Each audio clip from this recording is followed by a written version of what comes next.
রাজশাহী বিশ্ববিদ্যালয়ে শিক্ষক হেনস্থার বিচার ও প্রাতিষ্ঠানিক সুবিধা বহালের দাবিতে কর্মকর্তা কর্মচারীদের কমপ্লিট শাটডাউনের কর্মসূচি ৭ কর্মদিবসের জন্য স্থগিত করা হয়েছে।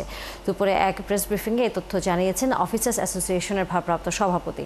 তবে ক্লাস পরীক্ষা বর্জন কর্মসূচি চলবে বলে জানিয়েছেন শিক্ষকরা।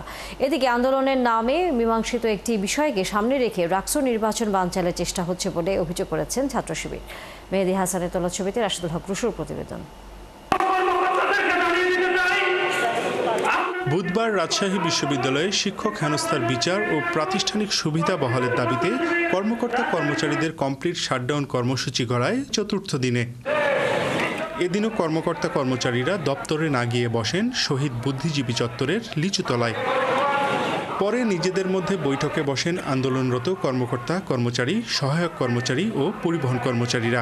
বৈঠক শেষে দাবি আদায়ে প্রশাসনকে আলটিমেটাম দিয়ে বেলা ১টা থেকে আগামী ৭ কর্মদিবস পর্যন্ত কমপ্লিট শাটডাউন স্থগিত করা হয়। কর্মকর্তা কর্মচারীদের সকল শাটডাউন কর্মসূচি স্থগিত ঘোষণা করছি। সুবিচার না পাই, আমাদের প্রাতিষ্ঠানিক সুবিধা না পাই, ৭ কর্মদিবস পরে পুনরায় কর্মসূচিতে ফিরে যাব এবং কঠিন থেকে কঠিনতম কর্মসূচি গ্রহণ করব। এর কিছু পরেই গণমাধ্যমে কথা বলেন শিক্ষকরা। সেখানে জাতীয়তাবাদী শিক্ষক ফোরামের সভাপতি জানান, এখন পর্যন্ত শিক্ষক হেনস্থার বিচার বিষয়ে দৃষ্টান্তমূলক কোনো অগ্রগতি না হয় তাদের ক্লাস পরীক্ষা বর্জন কর্মসূচি চলবে। অতীতে বহু কমিটি হয়েছে, বহু তদন্ত, কিন্তু কোনো দিনও সেটা আলোর মুখ দেখেনি। সেই জন্য আমরা অবিলম্বে, এখন তো ডিজিটাল যুগ, সব প্রমাণপত্র সব জায়গায় আছে, আপনাদের সবার কাছেই আছে, এর জন্য এত বিলম্ব করার তো কোনো প্রয়োজন নেই। এদিকে সকালে বিশ্ববিদ্যালয়ের গ্রন্থাগারের সামনে মানববন্ধন করে শিক্ষক কর্মকর্তা কর্মচারীদের কমপ্লিট শাটডাউন কর্মসূচির নিন্দা জানায় ছাত্র শিবির।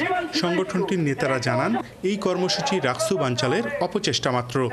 যারা এই রাকসু পিছানোর জন্য আন্দোলন করেছে, যারা আজকে রাকসু পিছানোর ষড়যন্ত্রের অংশ হিসেবে, যারা আজকে আন্দোলনের অংশ হিসেবে অংশগ্রহণ করতেছে, তারা সবাই কিন্তু ইতিহাসে লিপিবদ্ধ থাকবে এবং ইতিহাস তাদের কাউকেই ক্ষমা করবে না। শিক্ষার্থীরা আপনাদের নির্বাচন করলে করুক বা অন্যদের নির্বাচন করলে করুক, যাদেরই নির্বাচন করুক, শিক্ষার্থীদের এই অধিকারটা অন্তত দিন, তারা তাদের নেতা নির্বাচন করুক। এরই মধ্যে শিক্ষক কর্মকর্তা কর্মচারীদের কমপ্লিট শাটডাউনের কারণে রাকসু নির্বাচন নির্ধারিত সময় থেকে ২১ দিন পিছিয়ে ১৬ই অক্টোবর ঠিক করেছে কমিশন। রাশিদুল হক রুশো, ৭১, রাজশাহী।